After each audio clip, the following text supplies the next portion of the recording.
ಇದೇನು ಗಂಗಾ, ಇಂಥ ಹೊತ್ತಿನಲ್ಲಿ ಕಣ್ಣು ಮುಚ್ಚಾಲೆ ಆಟ ಆಡುವುದೇ? ಹೌದ್ರಿ, ಆನಂದ ಭಾಸ್ಕರನು ಉದಯಿಸಿ ಬಂದಾಗ ನಮಗೆ ಯಾವಾಗ್ಲೂ ಕಣ್ಣು ಮುಚ್ಚಾಲೆ ಆಟಾಡಿ ಅಂದ್ರೆ ಮತ್ತೆ ನಾನೀಗ ರೀ ಓಯಪ್ಪ ನಾಚಿಕೆ ಆಗ್ತಾ ಇದೆ ರೀ. ನಾನು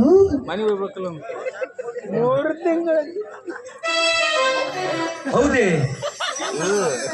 ನಿಮ್ಮ ಮಗುವಿನ ತಾಯಿ ಆಗ್ತಾ ಇದ್ದೀನಿ ನಾನು. ನೀನು ನನ್ನ ಮಗುವಿನ ತಾಯಿ ಆಗ್ತಾ ಇದ್ದೆ ಗಂಗಾ? ಹೌದ್ರಿ. ಗಂಗಾ, ನಿನಗೇನು ಬಹುಮಾನ ಕೊಡಿದೆ ಗಂಗಾ, ಹೇಳು ನನಗೆ. ನಮ್ಮಿಬ್ಬರ ಪ್ರೀತಿ ನಮ್ಮ ಬಾಳಿನ ಬಳ್ಳಿಯಾಗಿ ಜ್ಯೋತಿ ಆಗಿ ಹಬ್ಬತಾ ಇದೆ ಅಂದಾಗ ಇದನ್ನು ಬಿಟ್ಟು ನೀವೇನ್ ಕೊಡ್ತೀರಿ? ಗಂಗಾ ಗಂಗಾ, ಎಂತ ಸಮೃದ್ಧಿ ಹೆಂಡತಿ ಸಿಕ್ಕಲೇ ನನ್ನ ಬಾಳಿಗೆ. ತತ್ತರಿಸುವ ಈ ನಿಮ್ಮ ದೇಹಕ್ಕೆ ಅಂತ ನಾನು ನನ್ನ ಕೈಯಾರೆ ಬಿಸಿ ಬಿಸಿಯಾಗಿ ರೊಟ್ಟಿ ಮಾಡ್ಕೊಂಡು ಬಂದಿದ್ದೀನಿ. ಹೊಟ್ಟೆ ತುಂಬ ಊಟ ಬನ್ರಿ. ಹಸುವಿನ ತೃಷೆ ನೀಗಿಸುವ ವಿಷಯವನ್ನೇ ನನಗರ್ಪಿಸುವಂದಾಗ ನನಗೇತಕ್ಕೆ ಬೇಕು ಗಂಗಾ ಊಟ?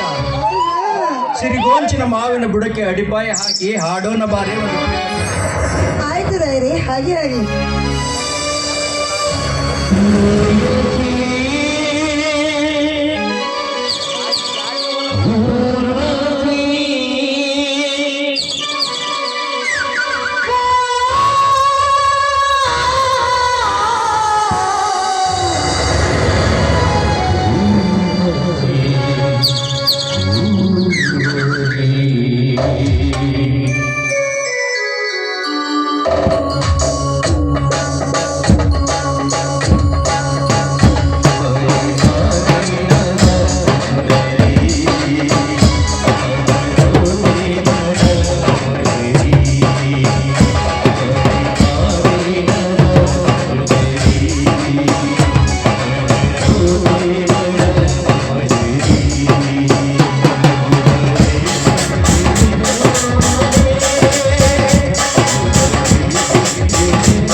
ಗಂಗಾ, ಊಟ ಆಮೇಲೆ ಮಾಡ್ತೀನಿ.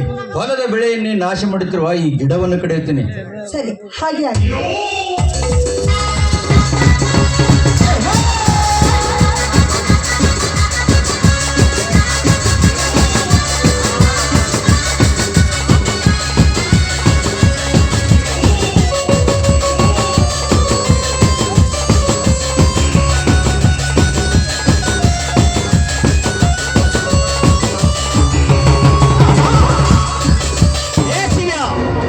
ನಿಲ್ಲಿಸುವ ಗಿಡ ಕಡಿಯೋದನ್ನು.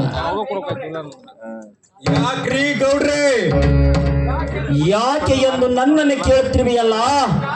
ಯಾರ ಅಪ್ಪನಿಂದ ಈ ಗಿಡ ಕಡಿಲಿಕ್ಕತ್ತಿರುವಿ? ಗೌಡ್ರೆ, ನನ್ನ ಹೊಲದಲ್ಲಿ ನಾನು ಗಿಡ ಕಡಿಯಬೇಕಾದ್ರೆ ಯಾರಾದ್ರೂ ಅಪ್ಪನೇ ಪಡಿಬೇಕಾ? ಇದೇನು ಫಾರೆಸ್ಟ್ ಆಫೀಸರ್ನ? ಲೇ ಹಲ್ಕನದ ಮಗನಿ, ಈ ಹೊಲ ಯಾರು ಅಂತ ತಿಳಿದು ಈ ಗಿಡ ಕಡಿಲಿಕ್ಕೆ ಹತ್ತಿರುವಿ? ಈ ಹೊಲ ನನ್ನದು. ಈ ಹೊಲ ನಿನ್ನದು ಅನ್ನಲಕ್ಕೆ ನೀನೇನು ನಮ್ಮ ಅಪ್ಪನ ಮಗನ? ಲೇ ಶಿವ್ಯ, ಅಂದು ನೀನು ಮನೆಯ ಅಡಚಣೆಗಾಗಿ 20,000 ರೂಪಾಯಿಗೆ ಬರೆದು ಕೊಟ್ಟ ನಮಗೆ ಮತ್ತೆ ತಿರುಗಿ ಬೀಳುವೆ ಯಾ ಮಗನಿ? ಗೌಡ್ರೆ, ಏನು ನೀವು ಮಾತನಾಡುವ ಮಾತು? ನಾನು ನಿಮಗೆ 25,000ಕ್ಕೆ ಹೊಲ ಬರೆದು ಕೊಟ್ಟಿದ್ದೀನ. ಗೌಡ್ರೆ, ನಾನು ನಿಮ್ಮ ಹತ್ತಿರ ತೆಗೆದುಕೊಂಡಿರುವುದು ಕೇವಲ 1,000 ರೂಪಾಯಿ ಮಾತ್ರ. ಅದನ್ನು ಬಡ್ಡಿಯಂತೆ ಮಾತನಾಡಿ ತೆಗೆದುಕೊಂಡಿರುತ್ತೇನೆ. ಅದಕ್ಕೇನೆ 25,000 ಎಂದು ಹೇಳಿದರೆ ಯಾವ ರೈತನ ಗೋಣು ಮೆರೆದು ನೇಣು ಹಾಕಬೇಕಂದ್ರೆ ಗೌಡ?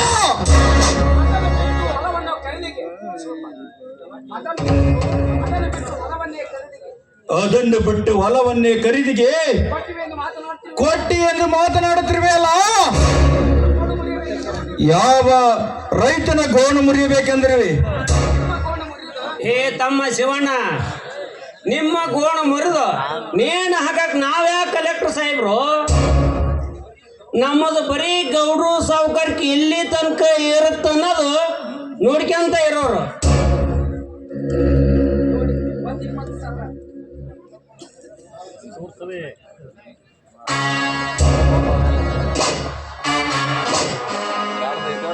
ಕುಲಕರ್ಣಿ ಬರೀ ಅನ್ಯಾಯವಾಗಿ ಈ ಬಡ ರೈತನ ಜೀವವನ್ನು ಹಿಂಡಬೇಡಿ, ನಿಮಗೆ ಕೈ ಮುಗಿಯುತ್ತೇನೆ. ನನ್ನ ಭೂತಾಯಿಯ ಆಣೆಯನ್ನು ನಾನು ತೆಗೆದುಕೊಂಡಿರುವುದು ನಿಮ್ಮ ಹತ್ತಿರ ಕೇವಲ 1,000 ರೂಪಾಯಿ ಮಾತ್ರ.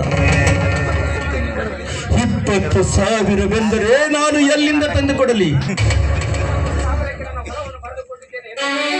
ಅದಕ್ಕೆ 20,000ಕ್ಕೆ ನನ್ನ ಹೊಲವನ್ನು ಬರೆದು ಕೊಟ್ಟುತ್ತೇನೆ ಎಂದು ಹೇಳಿ ಎಲ್ಲಿ ತೀರಿಸಲಿ ನಿಮ್ಮ ಸಾಲವನ್ನು?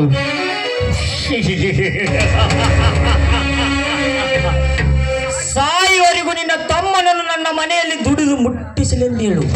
ಗೌಡ, ಹೊಲ ನನ್ನದಲ್ಲ, ಗೌಡರಿಗೆ ಖರೀದಿ ಬರೆದು ಕೊಟ್ಟನೆಂದು ನಿಜಪಗಳು. ಗೌಡ, ಈ ಹೊಲ ನನ್ನದಲ್ಲ ಅಂತ ಬರೆದು ಕೊಡುತ್ತೇನೆ ವಿನಃ ನನ್ನ ತಮ್ಮನನ್ನು ನಿನ್ನ ಮನೆಯಲ್ಲಿ ಒಂದು ಜೀತಕ್ಕೆ ಇಡಲಾರೆ. ದುಡಿಸದಿದ್ದರೆ ಕೆಡಗಾಲ ಸಮೀಪಿತು ಇನ್ನ ದೊಡ್ಡ ಸಂಸಾರಕ್ಕೆ. ಹಾ ತಲಾಟಿಯವರೇ, ಬಿಚ್ಚಿ ಓದಿ ಇವನ ಸಾಲದ ಸಲುವಾಗಿ ಬರೆದುಕೊಟ್ಟ ಕರಾರ ಪತ್ರವನ್ನು. ನೋಡಿ ಶಿವಣ್ಣ, ಪಂಪ್ ಸೆಟ್ಟಿನ ಸಾಲ ತೀರಿಸಿದಂತ ಓದಿದ್ದು 5,000. ಹೊಡೆಗೆ ಹಿಟ್ಟು ನೀಡುವ ಗೂಡು ಸುಟ್ಟು ಹೊಯ್ದದ್ದು ಗೌಡ್ರೆ ಅಂತ ಬಂದದ್ದು ಹೋದದ್ದು 5,000. ಮನೆ ಪಟ್ಟ ಬಿರಡ ಅಂತ ಹೇಳಿ ಓದಿದ್ದು 5,000. ಹಲಗೇರಿ ಜಮಾಮ್ ಜಾತ್ರೆಗೆ ಬ್ಯಾಟಿ ಮಾಡ್ಬೇಕಂತ 2 ಟಗರ್ ಮರಿ ತಗೋಬೇಕಂತ ಓದಿದ್ದು 20,000. ಮಾಡ್ಬಿಟ್ಟು ಏನು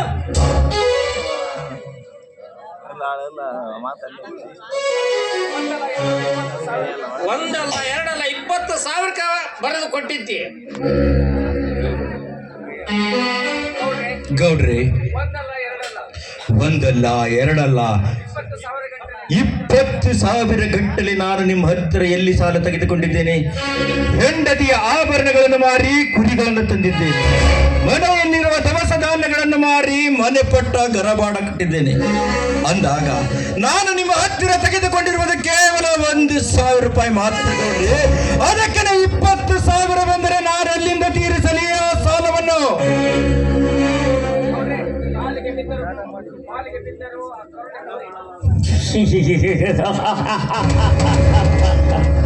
ಕಾಲಿಗೆ ಬಿದ್ದರೂ ಕರುಣೆ ತೋರಿಸಿನಲ್ಲ ಶಿವ್ಯ ಈ ಕಟುಕ.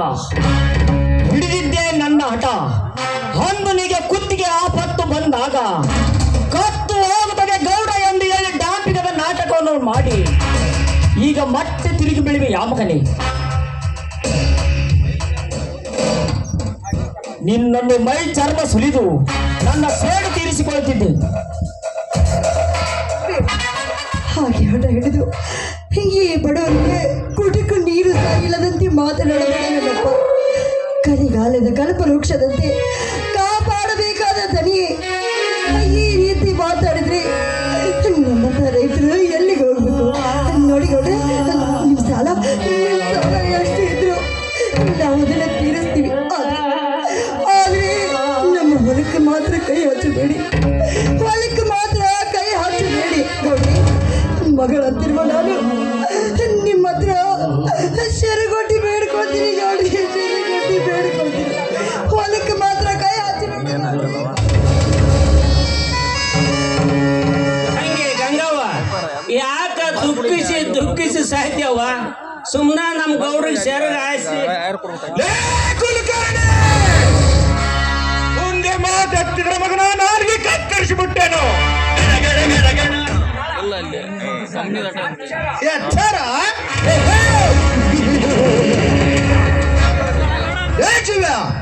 ನಿಮ್ಮಂತ 100 ಕುನ್ಯಗಳ ನಾಲಿಗೆ ಕಿತ್ತು ಒಂದರ ಮೇಲೆ ಒಂದಿಟ್ಟು ಪುಡಿ ಪುಡಿಯಾಗಿ ಮಾಡಿಸುವ ಈ ಬಹದ್ದೂರ್ ಕಾಲೆದುರಿಗೆ ಗಚ್ಚರೆಂದು ಮಗುಳುವೆ ಆ ಮಗನೇ. ನಮ್ಮ ದನಿ ಹಪ್ಪಡೆ ನೀಡಿದರೆ ಈಗಲೇ ಪತ್ತೆ ಆಗದಂತೆ ಸೀಳಿ ಬಿಡುವೆ ಈ ನಿನ್ನ ಏ ಗೌಡನ ಎಂಜಲು ತಿಂದಿರುವ ಕೊಬ್ಬಿ ನಿಂತಿರುವ ಹಂದಿ ನನ್ನ ಮಗನೇ. ರುಂಡ ಹೋದರೂ ಈ ಶಿವ ಕಂಡ ಸಾಗಿಯ ಸಾಯುತ್ತನೆ ವಿನ ನಿಮ್ಮಂತವರಿಗೆ ಶಂಡನಾಗಿ ಸಾಯಲಾರ.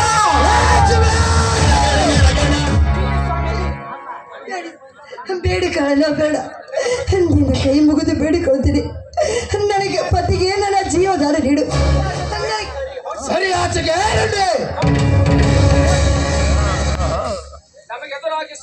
ನಮಗೆದುರಾಗದೆ ಸುಮ್ಮನೆ ಈ ಹೊಲ ಬಿಟ್ಟು ಹೋಗದಿದ್ದರೆ ನಿನ್ನ ಕೊರಳಿಗೆ ಬರೋದು ನಿನ್ನ ಗಂಡನ ಎಲುವು ಕರಳಿನ ಬಂಡೆ.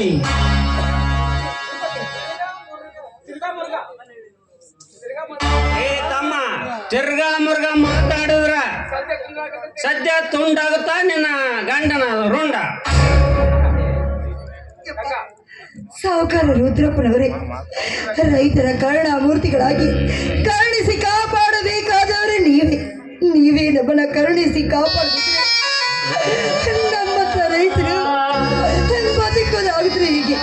ನೋಡಿ ಸಾಹುಕಾರ, ಏನೋ ತಿಳಿಯದೆ ನನ್ನ ಮೈದನ ನನ್ನ ಪತಿದೇವ ತಪ್ಪು ಮಾಡಿರಬಹುದು.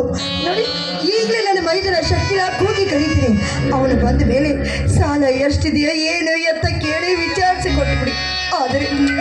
ಆದರೆ ಹೊಲಕ್ಕೆ ಮಾತ್ರ ಕೈ ಹಚ್ಚಬೇಡಿ ಸಾವುಕಾರೇ, ಕೈ ಹಚ್ಚಬೇಡಿ. ಯಾಕಂದ್ರೆ ಈ ಭೂಮಿ ತಾಯಿ ನಮಗೆ ಅನ್ನ ನೀಡುವ ದೇವರು. ಈ ದೇವರನ್ನ ನಮ್ಮಿಂದ ದೂರ ಮಾಡಬೇಡಿ ಸಾವುಕಾರ. ಕಾಲಿಗೆ ಬಿದ್ದು ಬೇಡಿಕೋತೀನಿ ಸಾವುಕಾರೇ. ಏನಂದವ ತಂಗಿ? ಏನಂದವ ತಂಗಿ? ಇನ್ನೇನೆನ್ನುವುದಿದೆ ತಲಾಟೆಯವರಿ? ನಾನು ಬರೆದುಕೊಟ್ಟ ಆ ಸಾಲದ ಪತ್ರವನ್ನೊಮ್ಮೆ ಕೊಟ್ಟು ಬಿಡಿ. ಸಂತೋಷವಾಗಿ ಅದನ್ನು ಓದು ಈ ಹೊಲವನ್ನು ನಿಮಗೆ ಬಿಟ್ಟು ನಾವು ಹೊರಟು ಹೋಗಿ ಬಿಡುವೆವು. ಮತ್ತೆ ಹಿಂಗಂತನಲ್ರಿ ಗೌಡ್ರ? ಹಾ, ಬಿಚ್ಚಿಕೊಡು, ಸರಿಯಾಗಿ ಹೋಗ್ಲಿ.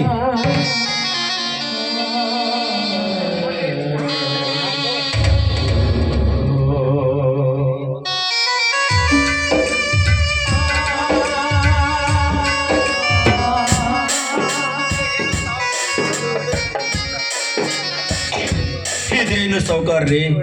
ನಾನು ಬರೆದುಕೊಟ್ಟ ಸಾಲದ ಕರಾರು ಪತ್ರ. ಗೌಡ, ಇಂಥ ನಕಲು ಪತ್ರಗಳನ್ನು ಬರೆಸಿಕೊಂಡು ಎಷ್ಟು ರೈತರ ಗೋಣು ಮುರಿದು ನೇಣು ಹಾಕಿರುವೋ ಗೌಡ. ಈ ಶಿವ ಎಂದಿದ್ದರೂ ಸತ್ಯಕ್ಕೆ ಸಾಯುತ್ತಾನೆ ವಿನ ಇಂಥ ನಕಲು